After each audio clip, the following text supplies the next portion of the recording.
Hey everybody! So it is another Heresy Hump Day episode, and this one is coming out close to Heresy Hump Day, so that is good.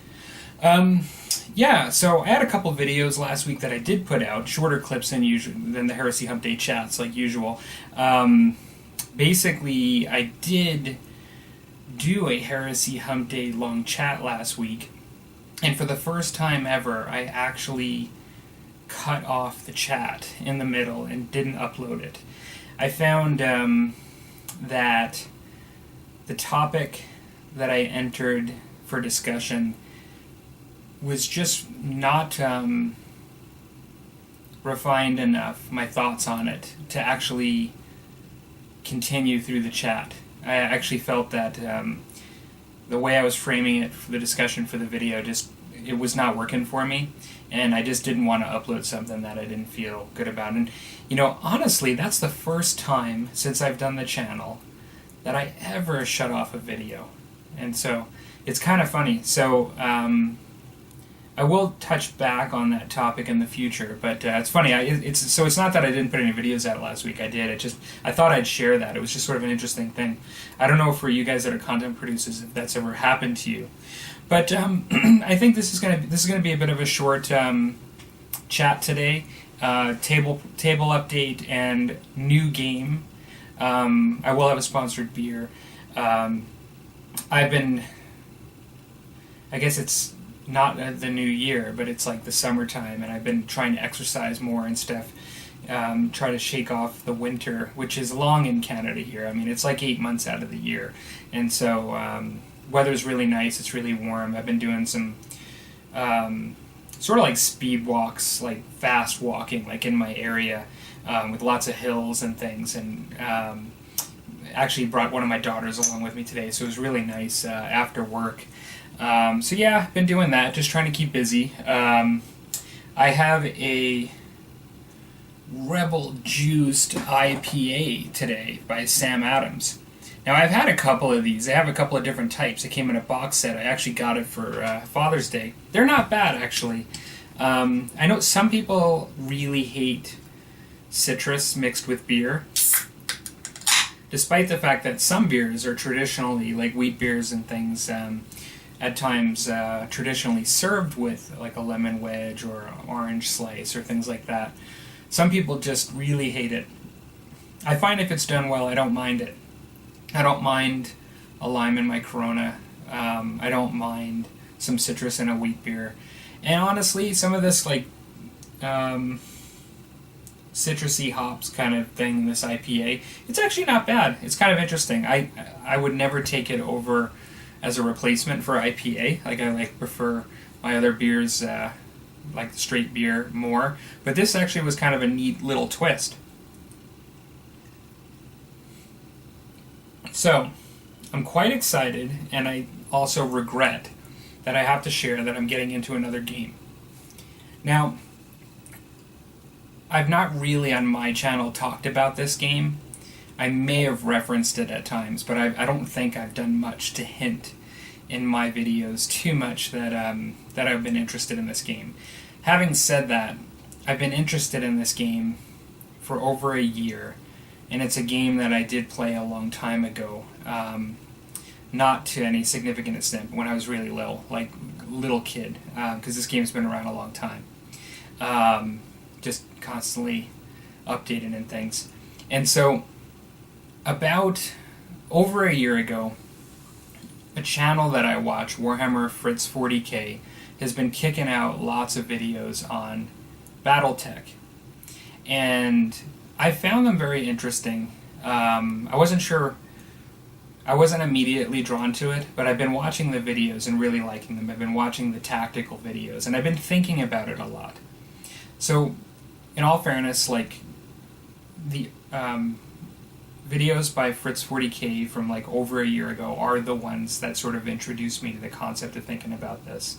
Having said that, Helecarexe, who you guys should know if you watched my video from last week, he's been playing this game for an extremely long time, and more recently, in like the last 6 months, he's the one that's been getting me more and more interested in it, showing his miniatures and talking about it, and he's been kind of helpful because like he put up a video about it, talking about. Actually, I'm going to put a link of that below. I'm going to link to the video on the BattleTech universe, and he goes through some of the books and things that you need, some of the stuff that you actually need, and some of the stuff you don't need. That's just kind of like nice to haves. So today I made a couple of purchases. I am going away with the family, and I wanted some reading material, and I wanted an excuse to buy some reading material, and so I ended up getting some reading material. The main rulebook, Battletech, Total Warfare, which this is like what they used to call, I believe, classic Battletech. So it is a science fiction game. It's basically a human universe. It's not like the Warhammer Rogue Trader stuff that I'm doing too. But it's a universe that is basically being populated in science fiction, but just by humans and factions. And a lot of it has, for those of you that are really into history, my initial glance at it, it's really probably a good game for those that are really into history but like fiction and science fiction, because it actually has a lot of basis in real history, and like the way that, from what I can see so far, the way that the universe expands into different factions, a lot of it's based on like the Chinese and the Russians and the US and Europe and things like that, and so you might actually find it interesting from that perspective. But I got the main rulebook to read. I picked up some mechs, and I'm going to show that on the table update. The mechs that I did pick up, because I am starting with just mechs, like you can use infantry and tanks and planes and stuff later, but it is primarily a mech-based game, and they are the heavy sluggers and heavy hitters of the universe. I guess what I would say is, I am going to be getting some plastic mechs that are cheaper that'll allow me to get some more stuff and have some more variety. But I prefer metal miniatures, and I even prefer some of the classic stuff, which is hard to find and it's kind of expensive. But I had a little opportunity to pick up some classic, cool miniatures.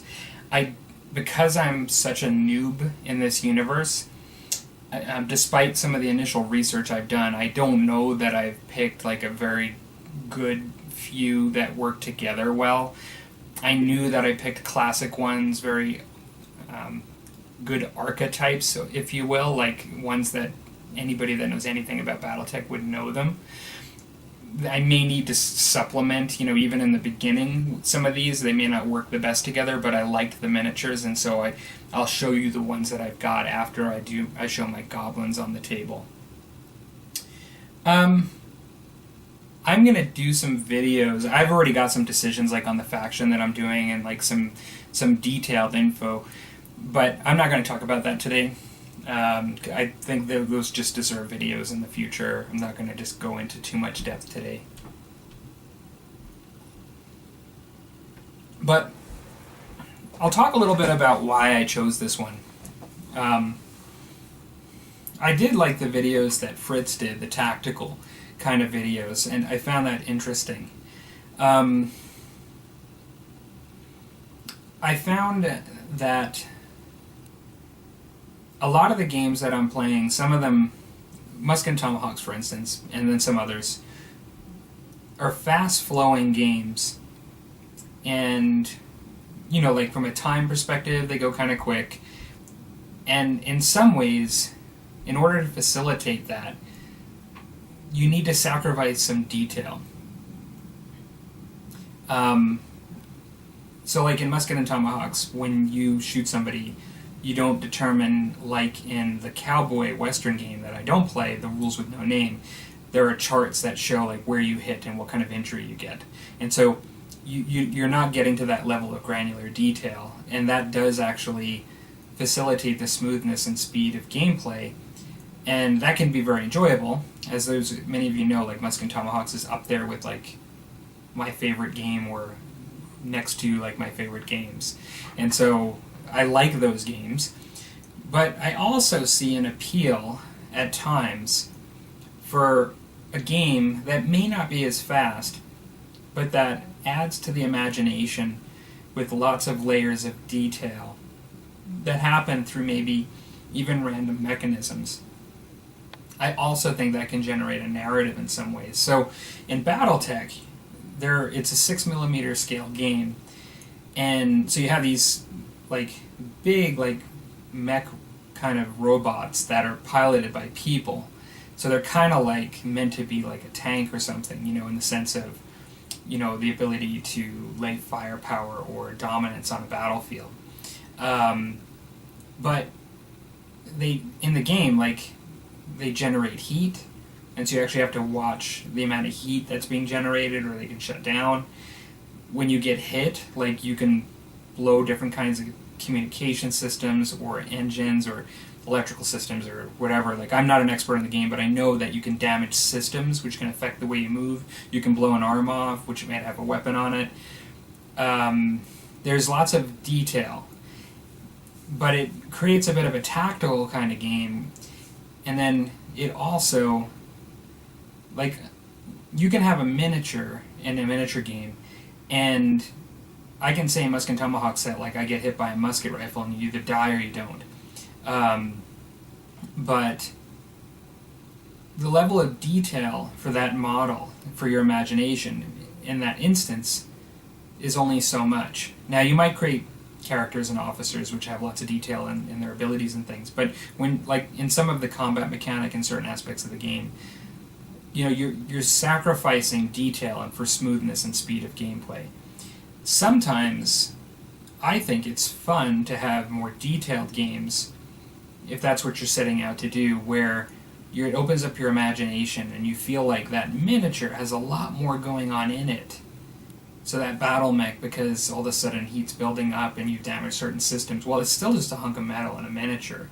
No different than the Musk and Tomahawk one. Like, one's a British officer and the other is, because in this case it's just only a little bit bigger, because it's a different size scale game.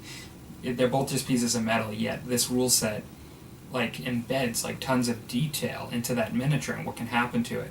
And so I've been watching these videos, and I've been really seeing a lot of Helecarex's stuff. He helped me in showing me some of the support materials that you need. But I've been thinking about it, and I thought, I saw the Hex boards, and what I'm looking at is the classic Battletech Total Warfare. I'm not saying I'll never try the more skirmish-based game that's not on the Hex grid, that's a bit of a faster-paced game. It's called Alpha Strike. At the moment, I don't really have much interest in Alpha Strike. I really only have interest in the traditional classic Battletech game. When I see the Hex boards on these games that, boards that people are playing, and I get an appreciation for this level of detail and tactics that goes into it, it has a very, like, retro feel to me because the game's been around for so long. And I'm just drawn to it, like, because I'm just watching these people's videos. And now, one thing I kind of skipped over is, I'll throw a picture up here, like, right there, but I had that box when I was 8 years old. It was too complicated for me, but I loved, like, reading through all of it, and I was just, like, the imagery and everything, like, I felt connected to it just because I had it and I was reading it and everything. No, I didn't really get an actual connection to it until years later when I was in college and I, like, walked by one of my friend's rooms in the dorms and he was playing Mech Warrior, and it's basically Battletech but like a first person thing where you're walking around as the mech, and I was like, I know what that is, like, let me in there. And, like, all of a sudden I, like, took over his desk and, like, I was in there playing his games, playing Mech Warrior. I'll never forget that. That was so funny. But yeah, so I have a connection to it from as a little kid, but in some ways not so much as, like, a tabletop war game. They had little cards, they even had miniatures back then in that set, but you just move the cards around, I think very similarly. But I just didn't have the patience or the know-how to really embrace the game at that point. But I see these pictures of these classic mechs, I'm listening to Fritz, I'm listening to Helecarexe, and I'm just like, you know what, trying to determine when to pull the trigger on this, and I just decided to. I looked into it more and more and researched it a bit more and more. It's a bit overwhelming because the background in the universe is huge and old. So from that perspective, I think I'll just pick it up over time. But I've been reading up on the different factions and decided on one, and I'll do a video on that later. But yeah, I'm really excited. I'll show the mechs that I got. Really excited about those too. For those of you that know Steph, hint hint, Helecarexe especially, because I know he does. And I have actually 2 other friends locally that are interested to different levels in Battletech. And one of them has like a fair bit of knowledge and a lot of mechs and things, and so I'll definitely have someone to play against. I have another friend that's got a starter set and is interested in it to some degree too. But Helecarexe said something. I had said something on his video, and he had said, well, you know, when you don't really know anybody, it's kind of hard to pick up the game.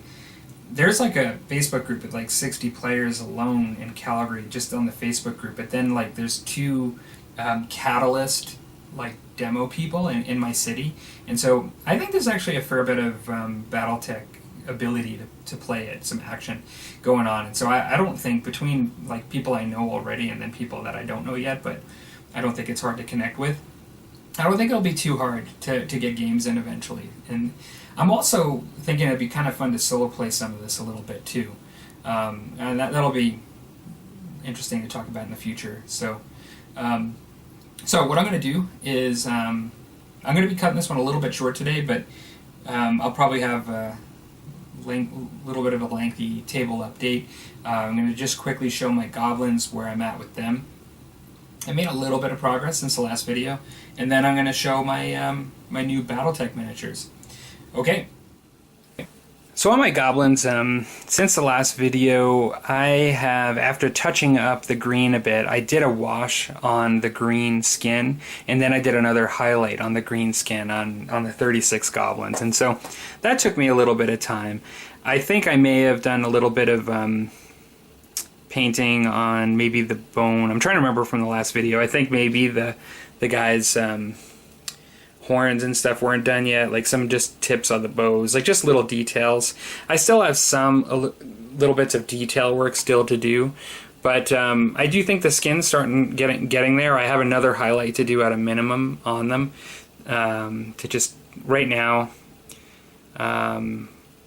Yeah, I think they need to be highlighted up a little bit more for them to look kind of like the other ones that I've done. And then I still have to do the bases and still have to do the quiver, and I've got to do a little bit of wash and highlight on some of the other stuff too, besides the skin. But it's actually real close, getting real close. I won't have them done most likely before we go away, so this will be a project that will be continuing after I get back from Canada Day in Ottawa.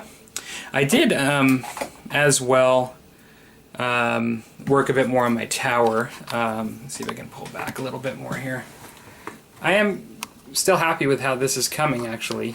So I'm going to be using this for Saga and Fantasy as well. And I just have a little bit more to do before I start getting to the top part and what I'll be doing there. I'll be doing more windows on this side here next. It's basically like rotating, so I'm going to have a window here and then a window there. But yeah, so far so good. I am happy with that. And so this epoxy sculpt has been quite good as a material to work with. A couple other little things I've done is I've been working on just painting up all these bases that I've got for Sharp's practice, so I can use these. And so yeah, I like these, they're kind of nice. So I've been priming and painting those. And then lastly, I have my Battletech miniatures. I am really interested for folks that, because I am so new at this, that I'm not really the greatest at picking this stuff out. In some cases I pick stuff because I recognize it, I look into it a little bit, I see that it's like an early era. But actually first I guess I'll just show, I picked up some of these bases. These are just like metal hexagon bases to put the miniatures in. So I got these, so I've to just get me through for just a little bit on any metal miniatures that I pick up. I apologize if I get some of the names wrong, but I think I researched them enough, and from talking to the guys at the store and things that I got it right. But I have this is a Ral Partha miniature from, like, I believe the mid-80s. And this is, I believe, a Clint. And so this is one. Now, I think that this guy is a light to medium mech, so he's not like one of the bigger ones. I think he's probably a light mech. And if you see him, just as a... I'll just show a Space Marine that my daughter painted a long time ago. So next to Space Marine, that's how big he is. And so, in this game, these things, like, 6 mil, like, your guys are, like, humans are, like, down to that level, right? Like, really small. And so this guy's still, like, towering over people. I mean, it's a 6 mil, so you'll have, like, a house that's, like, this big. So it's a completely different scale than to Space Marines, but you can see he's still a bit bigger than a Space Marine, even as a light mech. And so that's the Clint. And then, I'll just leave the Space Marine there. It's just a comparison. And one thing I neglected to mention is I actually am showing them in order of how cool they are to me at the moment, either because I like the look of them or just the era they're from in the game or just whatever. It's usually because I just like the look of them or want to play them in the game from what I've seen. And so I like this guy because he's a lighter mech and I wanted one, and he's kind of like an early mech. And so, but he's out of the 6 that I bought, he's the first one I'm showing. So I'm getting more excited as I'm showing you more in the other ones. So the next one is actually quite awesome in of itself. And it is the Awesome. So this guy is a heavier mech. I think he's considered to be a heavy mech. And he's quite heavy. Also a Ral Partha miniature. This one says 1986. But this guy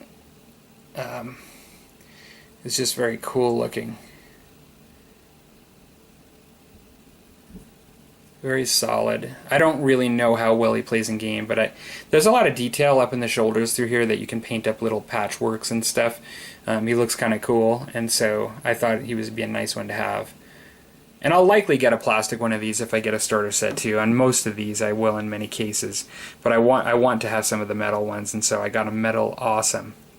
So even next to the Awesome, you know, he's bigger than Space Marine, but for this more heavier style mech, but you know, he's like Terminator size.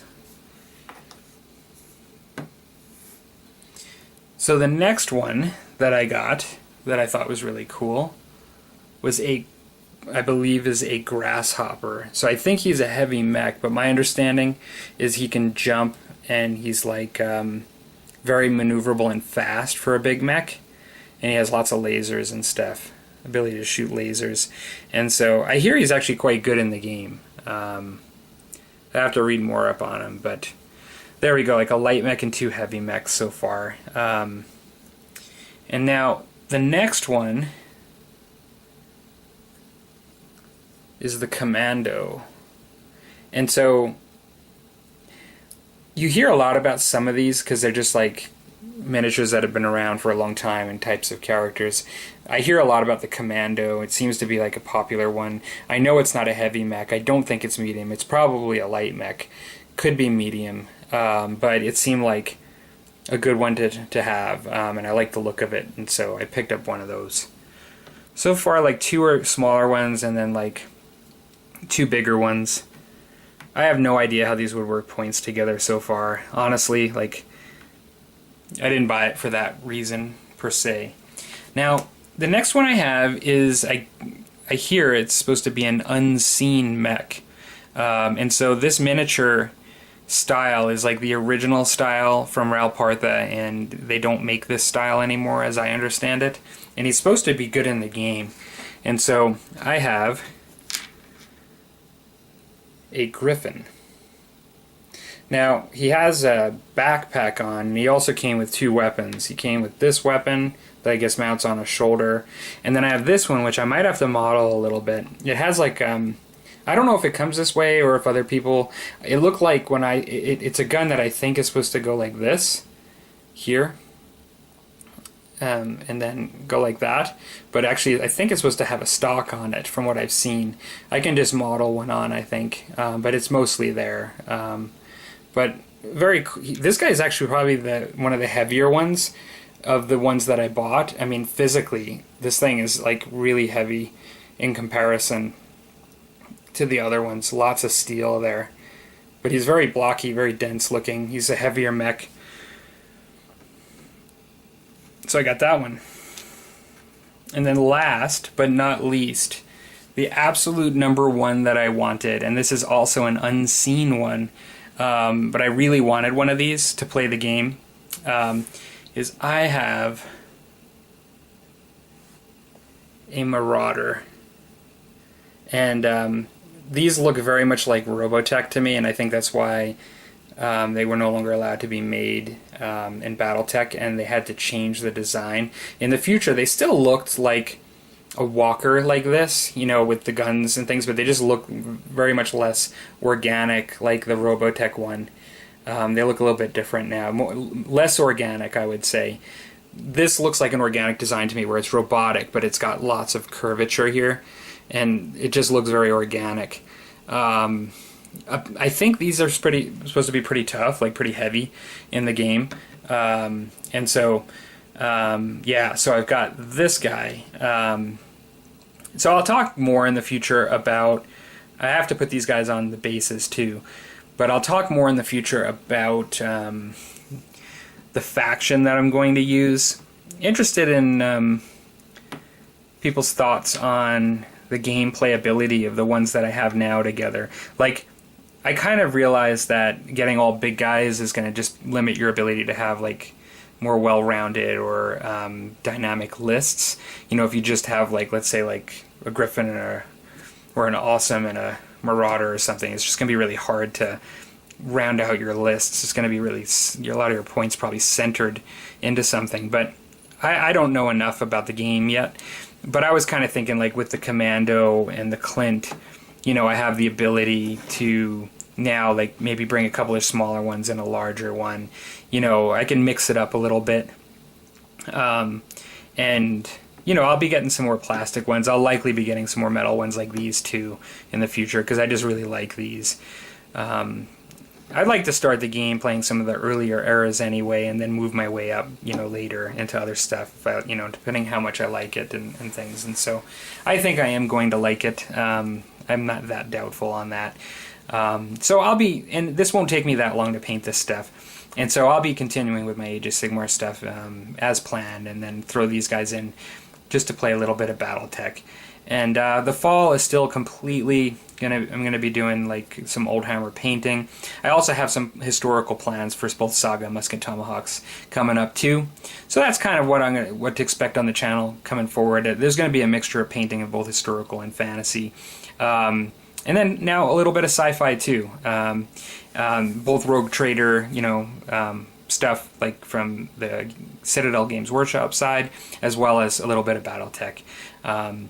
We'll probably see a bit more gaming, hopefully, on the Battletech side, and because I don't think that it'll require as much painting as some of my other ones. And then, you know, we'll see a lot more painting and other stuff in gaming too. All right, guys. Well, I am heading off this week for Canada Day. I'm going to be away for a while, so I'm likely not going to have anything up for at least, from when you're seeing this, it's going to be at least a week. Might even be just a couple of days more than a week. And so I hope you guys are enjoying the beginning of summer, and I will talk to you later. Take care.